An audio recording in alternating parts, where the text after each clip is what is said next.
So, good evening, everyone, to this very special series and the inaugural webinar of Ortho Expert. This is a kind of very unique series where we are inviting experts on particular topic in orthopedics from all fields, and they are going to talk to us for around 20-25 minutes and give us their insights on their area of expertise. So, I think this is very practice oriented series and it will bring out best of the faculty from India as well as from the surrounding countries. So welcome everybody again to Ortho Expert. And with this, I hand it over to Dr. Neeraj to introduce the faculty today. Yeah. Good evening, everyone. We welcome you all to Ortho TV Ortho Expert series. Today, I take great pleasure in introducing my friend. He is a well-known faculty in the field of shoulder and arthroscopy. He is Dr. Secretary of the West Bengal Orthopaedic Association, the Joint Secretary of the Indian Arthroscopy Society, and he practices in Manipal hospitals in Calcutta. He is also, we are hoping that he will very soon become the Secretary General of the Indian Orthopaedic Association. We wish him all the best. And with this, he's going to talk today on decision-making in shoulder instability. I hand over the proceedings to Dr. Rajeev Raman to take it from here. Thank you, Neeraj.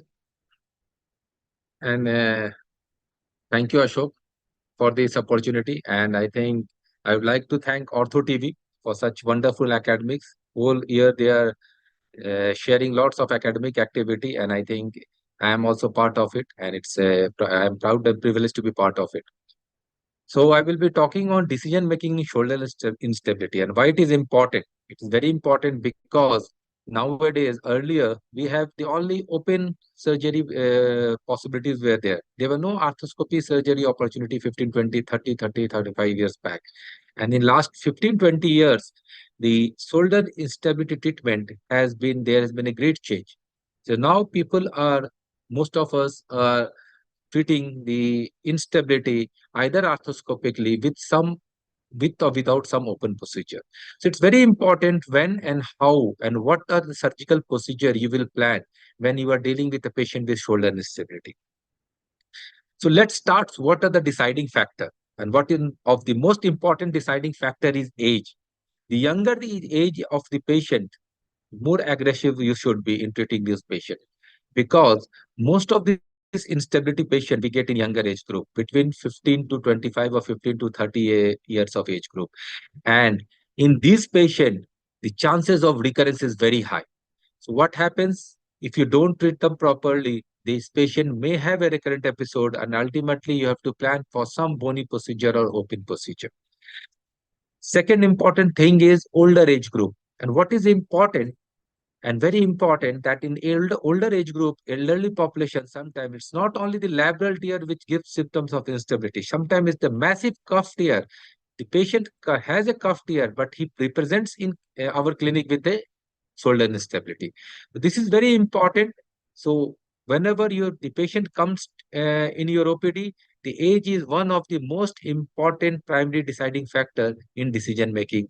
What are the treatment plan you are planning to give to that patient, and what are the possibility of the instability in those patients? Second important thing is profession.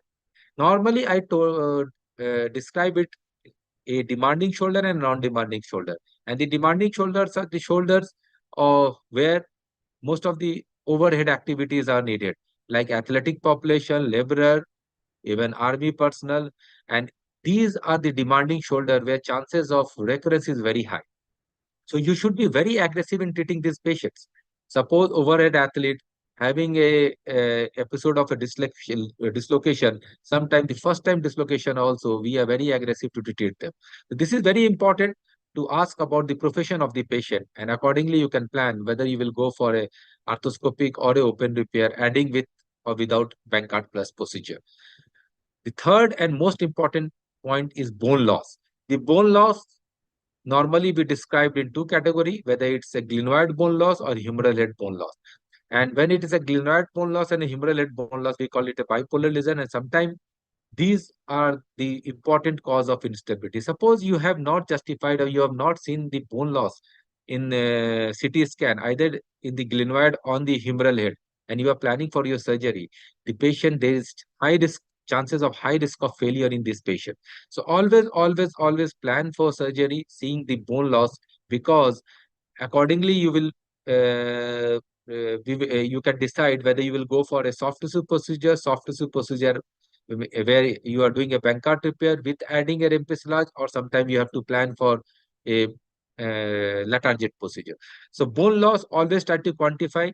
Normally we quantify it on CT scan. I will tell you in latter part of my lecture how to quantify the bone loss. And fourth most important part is soft tissue and ligament laxity. Any patient with ligament laxity, most of the patient when they come to your clinic with a hyperlaxity, warn them the chances of recurrence is very high. Not only ligament laxity, sometimes the patients have a history of seizures. Epileptic patient, they have high chance of recurrence. So you should counsel this patient that these patients are having high chance of recurrence. And this is very important when you are planning or when you are deciding for treatment of shoulder instability. Let's start with some scenario. And the first scenario is the first time dislocator. And if you see why it is important, because recurrence rate varies from 14 to 35%. And it's a huge number which are high with high incidence of recurrence. So first time dislocator, earlier when we were undergraduate student and postgraduate student, the standard treatment was conservative, wait if it is a recurrent, plan for surgery. Nowadays, the treatment plan is different. So whether you will go for surgery or conservative treatment, because of the high recurrence rate and especially very high recurrence rate in younger population, when you are dealing with a patient with a younger age group, suppose a professional athlete, a patient with a demanding shoulder, a laborer, a soldier, a, a, a athletic population who are having some amount of who needs high grade of overhead activity, yes, surgery is the treatment of choice. So first time dislocator in demanding shoulder, professional athlete, if you can see a large Bankart reason is they are trying to convince them for surgery because the recurrence rate is very high. Redislocation rate is very high in these patients. Second group of patients are older age group of patients, non-athletic population. Yes, there you can plan for conservative treatment. And so first time dislocator in non-athletic population, in elderly group of patient, you can plan conservative, immobilize them in sling and gradually start a stretching exercise after 5 or 7 days. Don't try to go overhead stretching or abduction external rotation beyond 90 degrees for up to 3 to 4 weeks so that the capsulolabral tissue gets properly healed. And in this group of patients, the recurrence rate is quite low. So yes, you can plan for conservative treatment in older age group and non-athletic population. Surgical options. So when you are having a patient with shoulder instability, so you have different surgical options. And if you see the classical Campbell textbook of orthopedics, there are hundreds of surgical procedure described for shoulder instability. But I will describe here the top three surgical procedure which is being performed by arthroscopy surgeon in day-to-day practice. The first and most important is arthroscopic or open back cut repair. If you can do it arthroscopic, so far so good, or you can do it open also if you are not versed with arthroscopy surgery. So this is anatomical procedure. You are relocating the labrum in the glenoid and trying to have fibrosis of the labral tissue, the torn labral tissue with the anterior-inferior part of the glenoid. So it's an anatomical operation. Second, Latarjet. Again, open or arthroscopic. Some of the arthroscopy surgeon tries to do arthroscopic Latarjet. I usually do open Latarjet. Results are equally good. If you are good enough in arthroscopy, you can plan for arthroscopic Latarjet or you can plan for open Latarjet. What are the indication? I will discuss later in the latter part of my lecture. There are some Bankart plus procedure, and one of that important is your Rempisla, and second is Dash. Dash is new in market, and now people are quite doing it, rerouting the biceps to increase the stability of the shoulder joint. But most important is Rempisla. And what is Rempisla? Rempisla is a French word which means feeling of the defect. So you feel the defect, with the infraspinatus. So suppose there is a defect in the posterior part of the humeral head. So what we do normally, we try to fix it with a infraspinatus over there defect, so that the defect which is intra-articular becomes extra-articular, and the off-track lesion becomes the on-track lesion. And it acts as a posterior checkerin also. So whenever your shoulder tries to dislocate anteriorly, there is a checkerin effect, and the infraspinatus tries to pull the shoulder posteriorly. And this is very important. So these are the surgical options: either a Bankart repair, bony procedure, either a Latarjet or a iliac crest bone graft, rempiscillage plus minus dash procedure. Let's start discussion of the bone loss, why it is very important. And it's because if you see, most of this recurrence and most of the failure of Bankart in our practice is because we were ignoring this bone loss, whether this bone loss was on the glenoid side or the humeral head side. If you ignore this bone loss, the chances of failure is quite high. So this is very important to quantify this bone loss. And what is the best investigation to quantify this bone loss? It's your CT scan.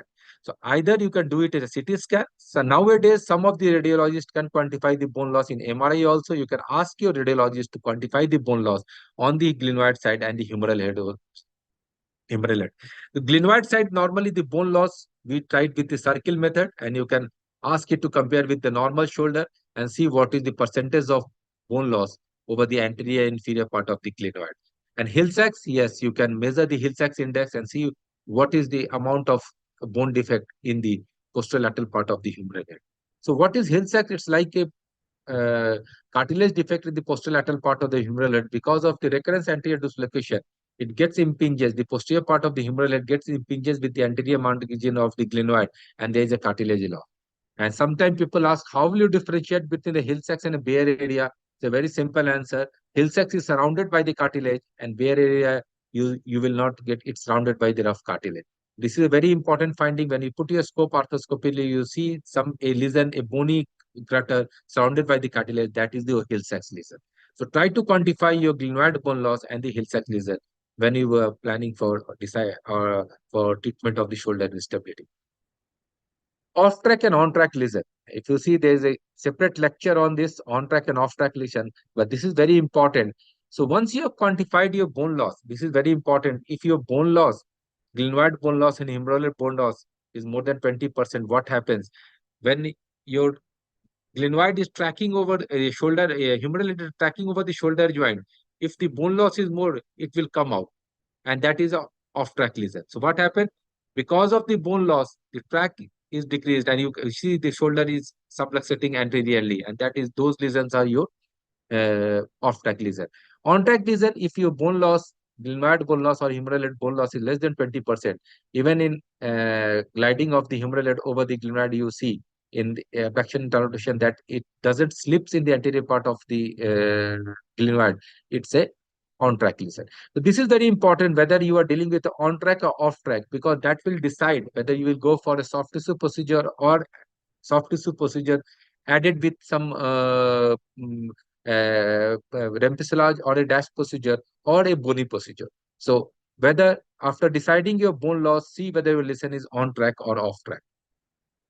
So let's make me simplified. You have this is a rule of 20, and nowadays people are telling rule of 18 also. So if you have glenoid and humeral head bone loss of less than 20%, most of the time the soft tissue repair is good enough. So what is the soft tissue repair option? The most commonly done surgery is your arthroscopic Bankart repair, where you try to reposition the torn labrum towards the glenoid part. So here you can see this is the arthroscopic Bankart repair. You can see this whole part of the labral tissue. You can see whole of the labral tissue. We have tied it with the 3-suture anchor.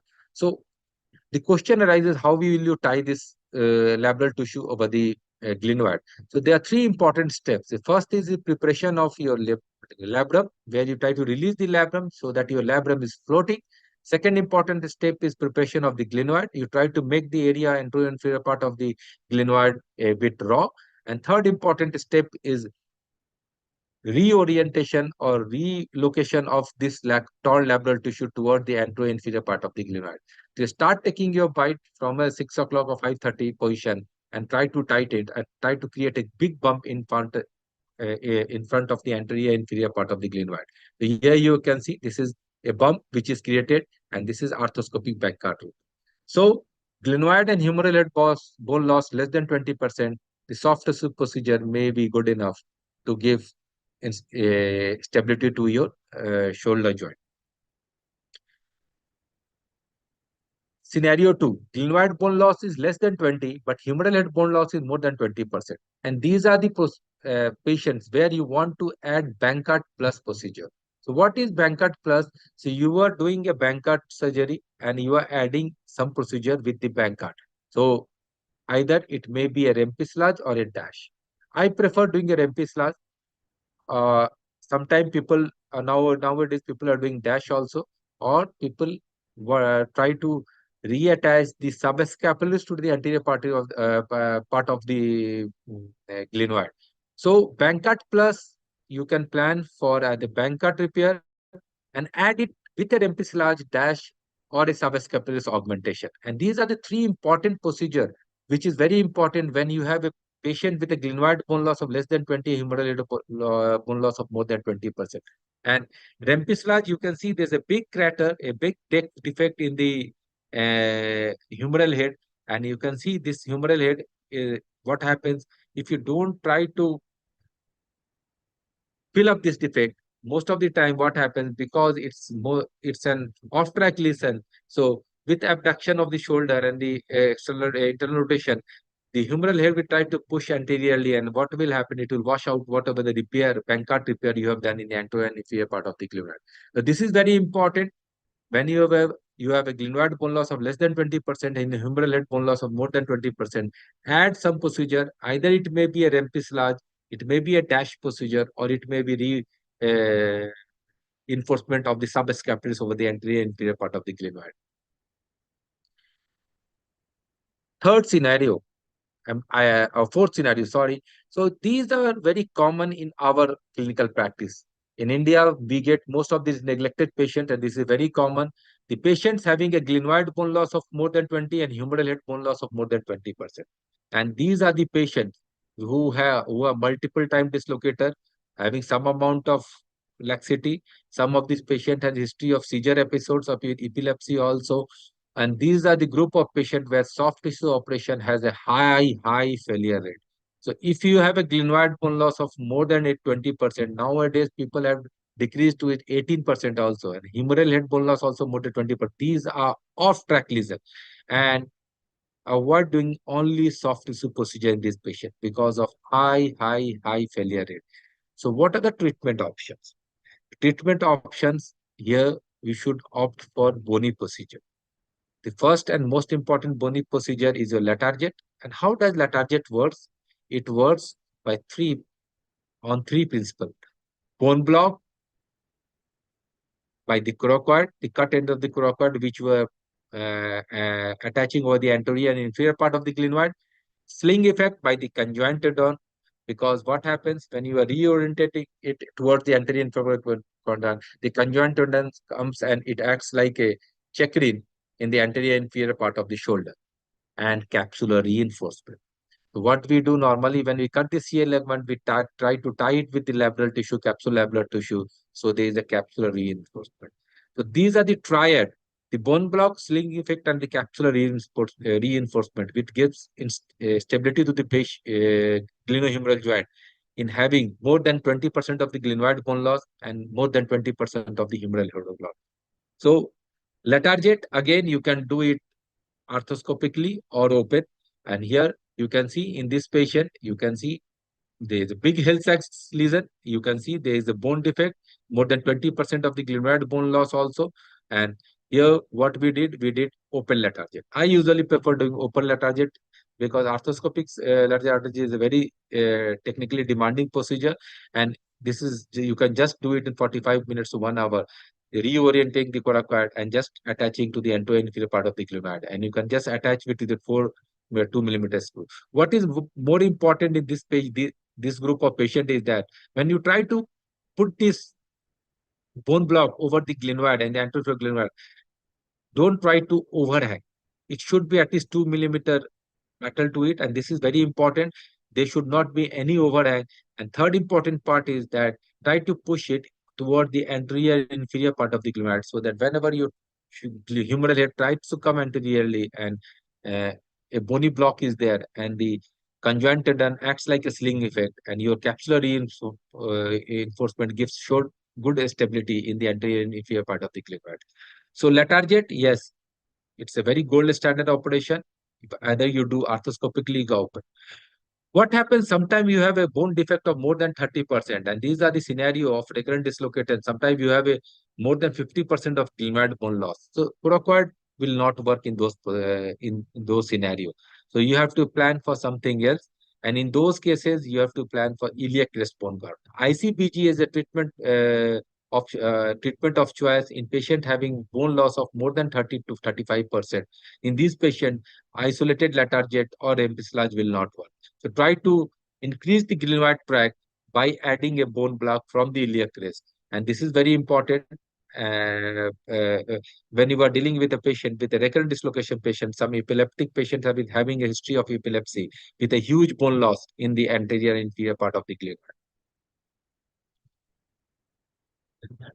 Sometimes the patients have subtle instability. What is that? The patient has, it does not gives a classical history of shoulder dislocation, but when there is abduction and internal rotation, he says yes, some amount of click is there, and there is a subluxation in the superior part of the glenoid.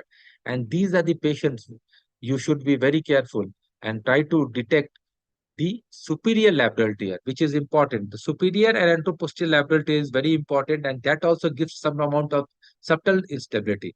Here you can see in this patient, the patient has some amount of instability, and he was a cricket player while doing bowling. So whenever he used to internally rotate the shoulder, so some amount of click and a bit of instability was there in the glenohumeral joint.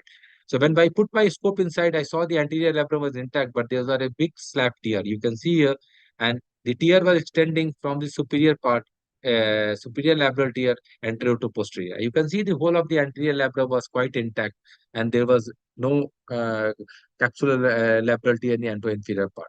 So we planned in this patient for slap repair because he was an athlete, he was a cricketer and especially bowler.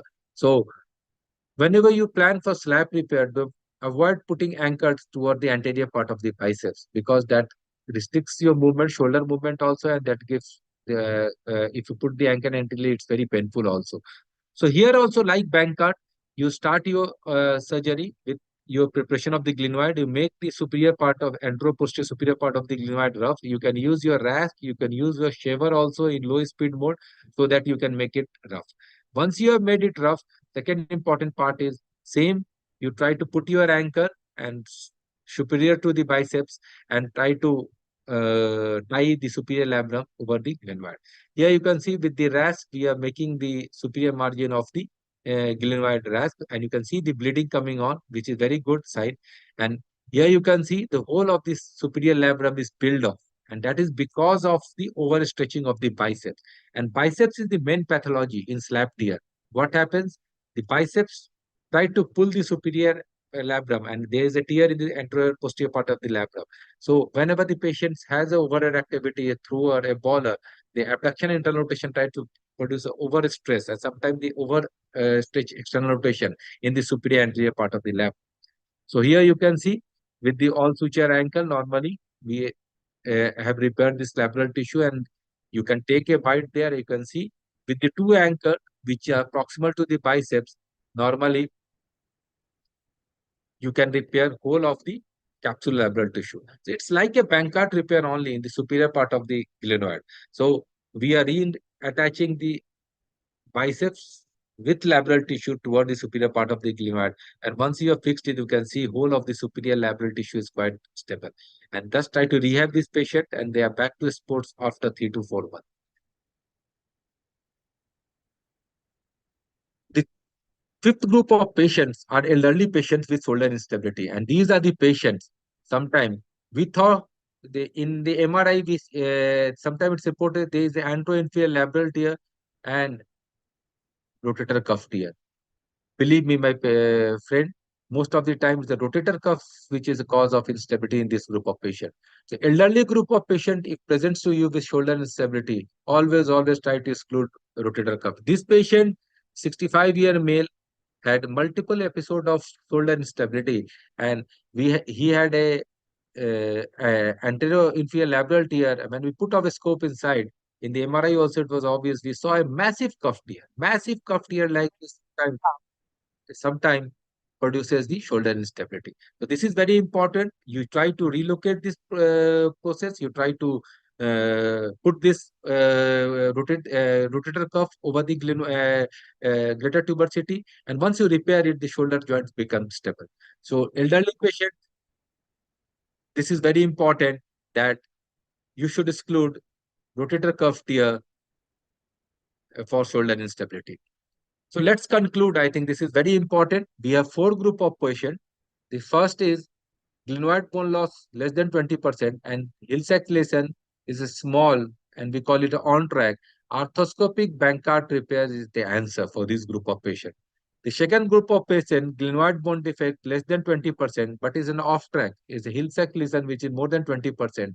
So here you have to go for Bankart plus procedure, arthroscopic Bankart repair plus Rempislage or subscapulary series for reinforcement or a dash procedure.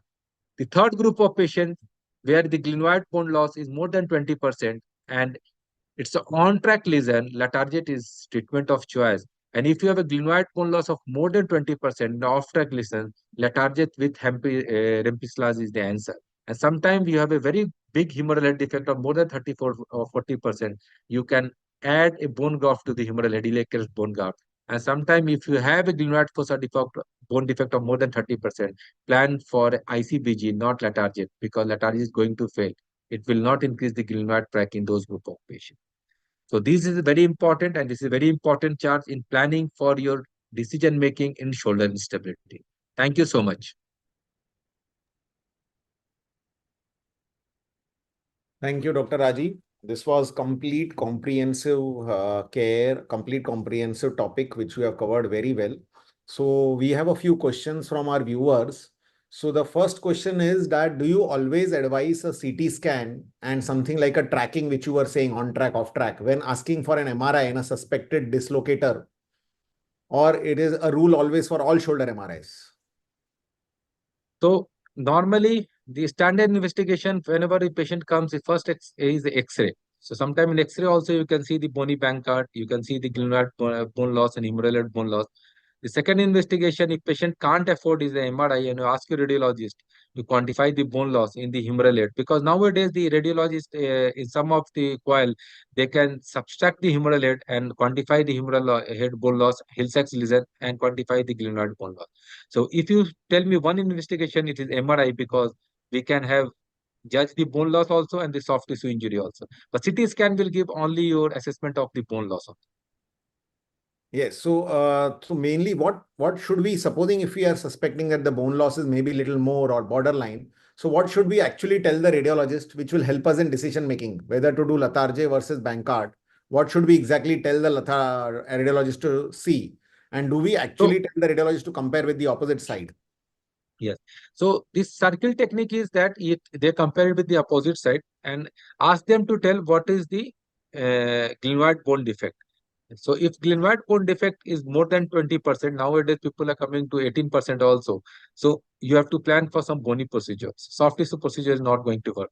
If Hill-Sachs is more than 20%, you have to plan for Rempislage. So you have to add Bankart plus in those patients. So you have to go for Bankart soft tissue repair with some amount of reinforcement of the infraspinatus, or making the defect which is intra-articular, extra-articular by Rempislage, which means filling of the defect. You are just filling the defect with infraspinatus.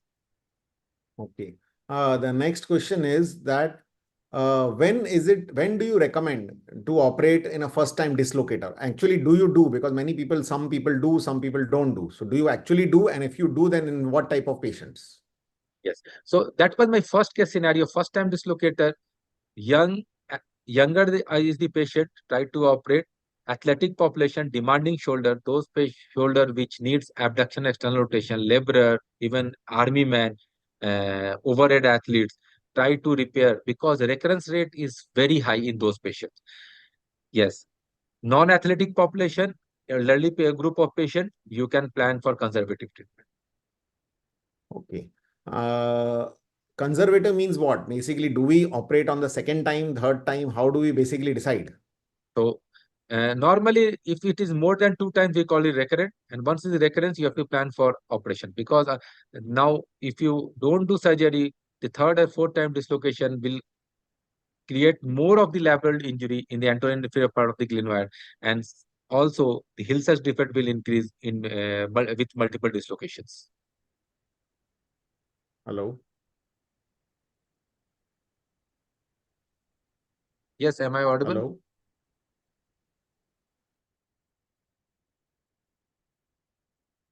Hello? Yes. Sorry, I didn't hear the last part. Sorry, I think my Yo. internet. So, yeah. So, this is very You were talking important. about 2 times. After 2 times, what exactly Yeah, happens? yes, it's happened after 2 times. It's a recurrent dislocation. So if you don't operate in this patient, recurrent dislocation, the third and fourth time dislocation will decrease the quality of the lateral tissue. But because of the multiple dislocation, you have frail lateral tissue. And fourth important point is that if you don't operate on this patient, chances of getting a big Hill-Sachs is there. And if you have a big Hill-Sachs, chances of failures are high. So bone defect, glenoid bone loss, or hemorrhagic bone loss, or a poor lateral tissue, these are important, I think, deciding factor for recurrence. Okay. And the last question I would like to ask, do you do a biceps stenodesis or biceps stenotomy regularly when you are doing a Bankart lesion? So for Arthroscopy is Bankart, what I'm talking about. Only yes, yes. arthroscopy when you're doing. Yeah. So for Bankart, usually biceps tenotomy and tenodesis is not very much recommended. Nowadays, rerouting of bicep, the dash is the new thing in market which is coming up for multiple time dislocator. For slap, yes. For slap tear, again, it's a tenotomy versus tenodesis. So slap, the primary pathology is pulling of the biceps only. And as you know, the biceps has insertion over the superior part of the glenoid, the supraglenoid tubercle. So whenever there is overstretching of the biceps, it tries to peel off the superior part of the abdomen. That causes the slap tear. So you have two options, tenotomy and tenodesis. Tenotomy normally in fatty personal, non-athletic population and older age group, you go for tenotomy. Tenodesis is for younger age group. Sometimes the patient is very much cosmetically demanding patient, though they don't want Popeye sign or like that. In these patients, apply for tenodesis. Again, tenodesis, you can do arthroscopic, intraarticular or subpectoral. I prefer subpectoral tenodesis. Okay. And the last question, that what will be the post-operative rehab protocol for Bankart and what will be the post-operative rehab protocol for lethargy? Yeah. So for both Bankart and lethargy, what is important? Once you have done your surgery, you have to mobilize your patient. Huh? The day one or day two of the surgery, ask them to go on pendulum exercise. This is very important. And passive abduction to 90, forward flexion and abduction to 90 degrees. No active abduction, passive, passive, passive. After 3 to 4 weeks, gradually try to increase the external rotation. And you can start with external rotation physiotherapy. After 8 weeks, we put them on TheraBand therapy. No abduction and external rotation or overhead activity up to 12 weeks, and no return back to sports before 4 months. 4 months. What about driving? Driving a bike, driving Driving, a they car? can. Bike, I would like them to avoid bike because, but car driving, they can start after stitch removal, second week. It's not a Okay. big issue. Okay. Especially if it is an automatic car. Yeah. So you don't immobilize him much. You just give a universal shoulder immobilizer, immobilize him Same abduction arm, brace. just a simple arm pouch, and I ask them to immobilize because what happens if keep them immobilized with shoulder immobilizer for 3 to 4 weeks, it's like a stiffness of the shoulder, which is very and these patients will not have instability, but they will have restriction of abduction, internal rotation, external rotation, and that is, I think, functionally that those patients have not good functional outcome. So your main goal is good functional outcome. So you have repaired it, give a good healing time, and ask the patient to come back to normal functional activity. Okay.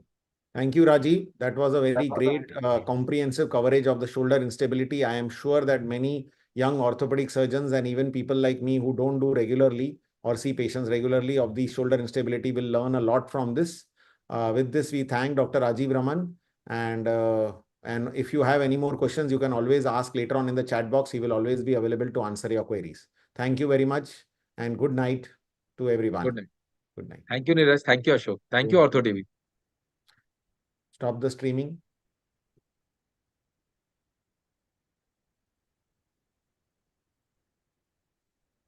Rishi, stop the streaming. Hello. Stop the streaming. Stop recording.